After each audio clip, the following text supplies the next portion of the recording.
Do you feel like everything you eat causes an acne flare-up? You've heard so much advice online and you have eliminated everything from your diet, but still nothing can clear your skin. Now you are mentally exhausted from monitoring every single meal and breakouts. Does this story sound familiar to you? That was me a couple of years ago when I struggled with acne and breakouts and just going crazy around the whole thing with food, acne, and all the shebang.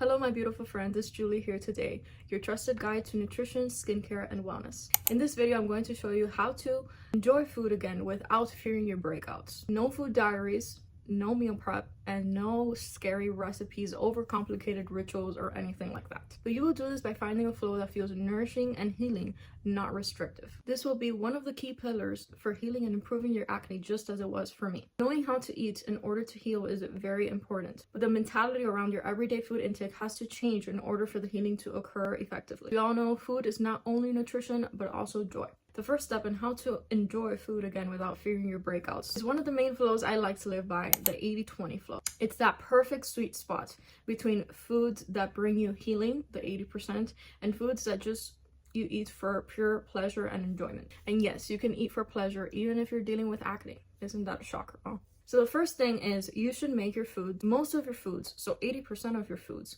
whole, nutritious, and anti-inflammatory food. So what does whole actually mean? It's basically foods that they come just as they are and you consume them just as they are. That could be anything from fresh veggies, fruits, meats, eggs, and so forth and so forth. Basically minimally processed. They do not come in boxes. It is just as you see them in the grocery store. So what is the nourishing portion of this definition of the 80 flow? It's mainly foods that are high in nutrients and they aid in the healing of your body. So some examples of some foods that I like to incorporate into this, the foods I mentioned before, the whole minimally processed foods, plus some other superfoods. Foods that contain a lot of omega-3s, salmon, mackerel, flax seeds, chia seeds, which help all to calm down your skin, calm down your body's inflammation, which is essentially what you want in order to heal from acne. Another example is bone broth. This one is very high in glutamine, collagen, elastin, and a lot of minerals that just help overall heal the gut lining, heal the interior of your intestines, and just supports your skin structure as well. Other nourishing food can be pre and probiotics, which also restore the gut and feed the good bacteria the good food so they can produce the good stuff for our bodies. One food I love for this, which is actually a pre and probiotic at the same time, is kimchi. So this can be used in a variety of ways. You can eat it just as is. You can mix it into salads. If you eat it raw, it is a lot better because you are getting the probiotics, which means the good bacteria. Once you cook kimchi, it's just a prebiotic for the most part because you are killing the good bacteria in the kimchi. Last example I have for you for a nourishing food is herbs. Just take advantage of the herbs, guys. You can use them in so many different ways. I love to cook with them. I love to use cilantro and rosemary, and ginger is another good one. You can also consume these in teas. Steeping a cup of ginger tea or peppermint tea, which is very good for hormones, also for your gut, is very helpful to incorporate those properties in those herbs. And you will find if you start incorporating them little by little into your foods, the foods just become so varied and so flavorful with those herbs. And you're getting so many different benefits from them as well. My tip when it comes to the 80% flow, which is most of the foods that you will be eating per week that are whole, nourishing, and anti-inflammatory in order to help your body function properly, as well as just heal your skin and body from the inside out, is to plan for success. Just get a little list. Write down the groceries that you will need for that week, and that way you just have your 80% foods, 80% flow foods all the time on hand. This way you don't have to reach for those unhealthy foods when you don't really want to, and you will aid your process a lot better this way, trust me. And the rest of the 20% that you have, just enjoy your life. That is the other part of the 80-20 flow. The 20%, just enjoy your life.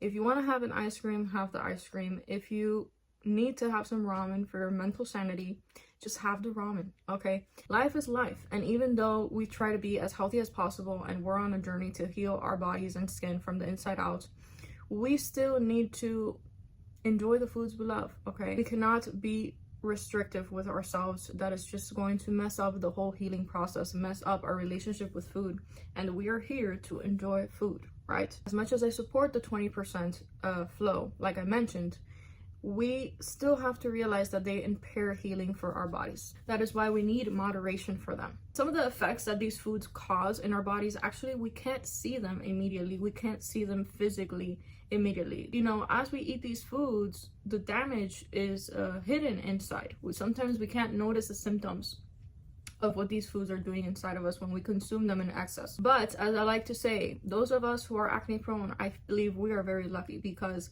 acne is a physical symptom of what is happening inside of our bodies. Not a lot of people get to see those physical symptoms very often. And our bodies are very intelligent, and they are, in the case of acne prone people, we are seeing the results of our lifestyle on our skin physically. So I believe we are ahead of the game in a way, in the sense that we can catch the imbalances that are going on in our bodies and do something about it to resolve them. So overall, enjoy your treats, enjoy your 20% part of the flow. That is part of my recommendation. But always come back to your body's needs. You will find that as time goes by and you eat a lot of nourishing anti-inflammatory foods, you will crave less and less of the 20% foods, which is not bad. That means your body is getting what it needs, and your cravings will suppress, because what our bodies does is that when we don't have enough of those 80% foods, it will start craving the 20% foods, because those foods are easier access for our body's needs. Basically, if your body needs some carbs, you're going to crave a lot of sugar, a lot of potato chips, a lot of chocolate, because that is the easiest way for your body to break down those carbs and get the sugar, carbs, glucose that it needs. But if you feed it the right foods, or the 80% foods, you won't crave those fastly broken down foods as much anymore. During the week, this is my tip when it comes to 20% foods. If you know you want to have something in the 20% category, I will then kind of keep doing my 80% food flow for the most part in order to fit those 20% foods into my diet. That way, I'm giving my body space to heal, and I'm also nourishing my mental sanity. I'm still having what I enjoy and crave from time to time. Sometimes, let's be real, I don't know when I'm gonna crave a certain food. So if I just wanna have a certain food that day, I will just YOLO it, just eat it. But then I realize, okay, I ate a very inflammatory food, I enjoyed it, I don't feel bad about myself, I enjoyed it. I move on. And now I know I need to feed my body with nourishing foods to help heal whatever those foods, those 20% foods, the damage that it may be doing. It sounds harsh, but you know, reality is reality. So I don't feel guilty. I don't stress over it. I just enjoy the 20% foods, but I realize that I need to go back to my body's needs. For this first point, feed your body for healing 80% of the time, and then feed your body for just pleasure 20% of the time. The second point on how to enjoy your food again without fearing your breakouts is discussing and knowing, keeping in mind inflammatory versus healing foods. We mentioned a little bit about this in the previous point, but we need to touch base a little bit on what these are, what are the most common ones for acne, and some good alternatives that you can have on hand in order to feed your body nourishing foods 80% of the time. The most common inflammatory foods for acne, number one, is dairy. I know there's a little bit of controversy around these, but countless individuals like myself have noticed a significant improvement or worsening of acne due to food. One of the first things I eliminated or cut back on when my acne was at its worst was dairy. The reason dairy can be so inflammatory, especially for acne prone individuals, is because it has IGF-1. You've probably heard this. This is called insulin growth factor 1. And cow's milk naturally contains this hormone, which basically promotes growth. When you drink the cow milk, your body's natural IGF-1 levels increase as well. And what this does is basically stimulate sebum production in your oil glands in your skin, and increases the skin cell turnover, which means how fast your skin cells are being shedded and released. Both of these consequences of IGF for acne prone individuals, what it does is just clog your pores and lead to breakouts. In addition to cow's milk, dairy increasing your IGF-1 levels, it also increases your insulin levels, just leads to more inflammation and leads to more IGF-1. The second most inflammatory food for acne prone individuals, and honestly I believe all these three are inflammatory for everybody. It's just that acne prone individuals will show it more with acne, as acne basically, is gluten. And gluten is nothing more than a protein found in wheat, barley, and rye. For many people, gluten can increase the production of zonulin, which is a protein that loosens the junctions, the tight junctions in your intestine. So basically the cells that hold the intestinal wall together. It would loosen this. Particles that you eat, food particles, start going into those spaces that have been created, going into your bloodstream, and then causing a lot of inflammation. This causes your immune system to kind of go haywire, overreact, and then, you know, inflammation, acne, etc. Gluten can also cause something called neuroinflammation, which is basically inflammation of your whole nervous system. So you have things like mood issues, dysregulation of your nervous system. We know that when there's a nervous system imbalance, cortisol is completely out of whack. This cortisol, guys, can really impact acne. When your cortisol is high, it also leads to a lot more acne. That's why stress is one of the main leading factors of acne that a lot of people don't realize. The third most inflammatory food for acne is seed oils. So this is all the oils that are extracted from seeds. Why are these oils so inflammatory? Some examples of those are soybean, corn, canola, cottonseed, sunflower, and safflower. The process used to make them uses high heat and chemical materials, chemical solvents, and bleaching agents. These oils are high in omega-6, which aren't inherently bad for your body. It's just we have too much omega-6 in our diets already naturally. As in the US, we have too much omega-6 in our bodies. So adding more omega-6 to these oils, plus they are not even good oils, just makes the inflammation in our body completely out of balance. That is why it's so important. Omega-3s are very important in our diet, especially as Americans, because we don't get them enough, and this omega-3 is what's going to calm down the inflammation in our body. The high heat used to extract these oils damages their structure, so basically they turn into oxidized fats, lead to free radicals and cell damage in your skin. It breaks down collagen, triggers breakouts, and slows down healing. In addition to this, these oils also clog up your liver's detox system, which is something that you don't want because the liver is responsible for processing your hormones. When the liver is sluggish, your skin becomes the backup detox organ, which means that you'll be getting more acne and just more redness and inflammation overall. So now that we've broken down some of the most common inflammatory foods, let's find some alternatives for them and turn them into healing foods. These days there are so many brands coming up with alternatives for dairy.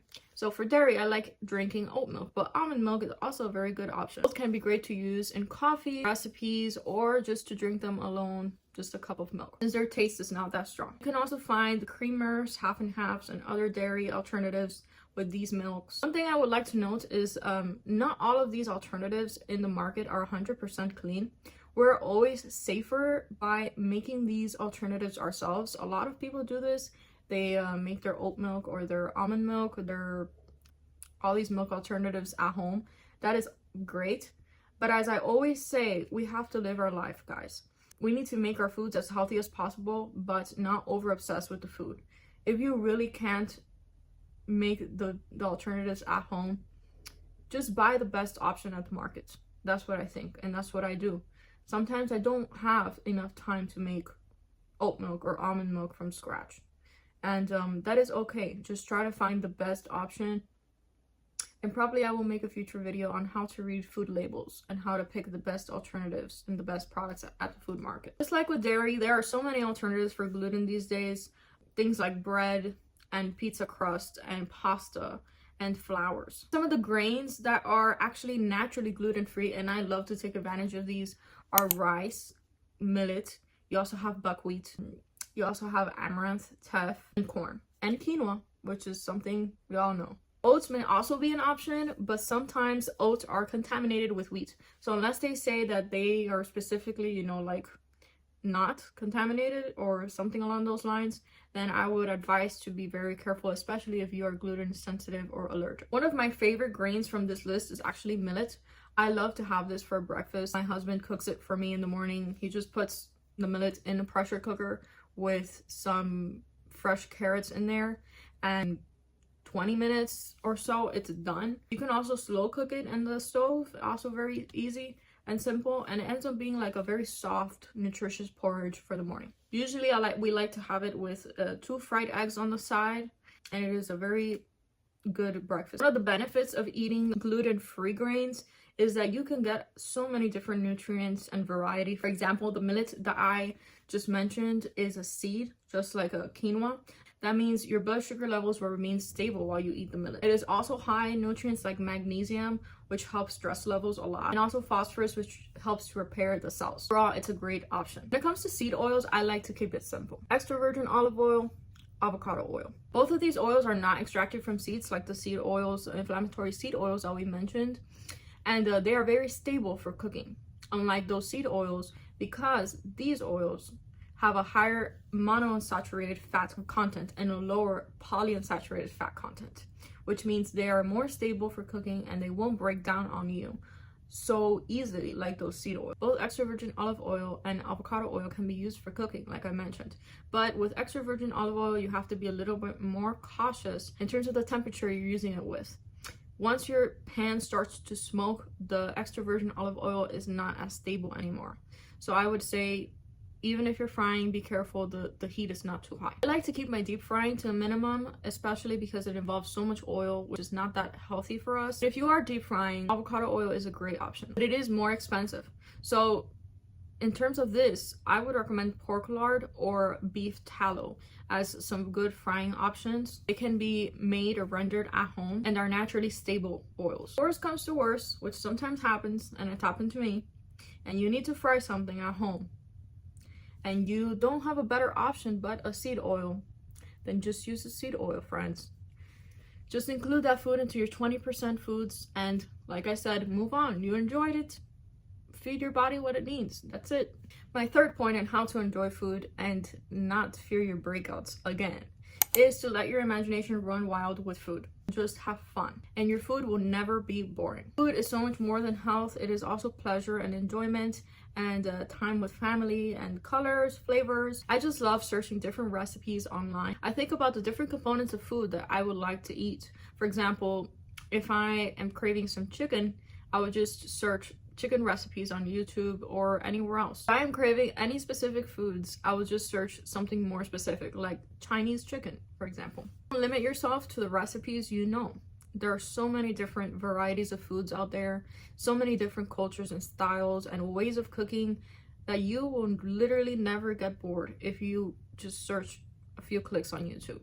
Some of my favorites are Chinese, Korean, and Mexican food. They have so many spices, and as you come about a recipe that you like, if you'd like to fit it into your 80% food, just substitute some of the ingredients in the recipe if you need to. If you are going to fit it into your 20% flow, just make it as is and enjoy it. Another thing I like to do when I have some spare time is just browse the grocery store a little bit. I observe what vegetables or fruits look appetizing or fresh, and that can start to give me some ideas of what I want to eat that week. What nourishing foods versus pleasure foods I want to have. Sometimes the protein section is what sparks my inspiration. Do I want to have chicken? Do I want to have pork, tofu? Lastly, think about your meals in this way to increase variety. Your plate, think about protein. Other section, carbs/grains. And the other section, your veggies section. Switch up the foods in those categories to make them fun and interesting. Okay, my friends, so those are my secrets on how to enjoy your food again without fearing acne or your breakouts. To recap, follow the 80-20 flow. This will be one of the easiest ways that you can feed your body what it needs for healing and still enjoy your food and feed the cravings that you have sometimes. In other words, keep 80% of your foods whole, nourishing, anti-inflammatory. Use that 20% to just enjoy your life. Number 2, keep in mind what are the inflammatory foods, the effects that they have in your body, and the alternative options that you can have to make these healing foods. Number 3, the world is your oyster. Like I mentioned, if you just search up a few different recipes, browse the grocery store a little bit, you will find there are so many options for foods out there. You will never get bored. As you search up those food components that probably you are always used to eating the same ones like me, some protein, white rice, and just vegetables.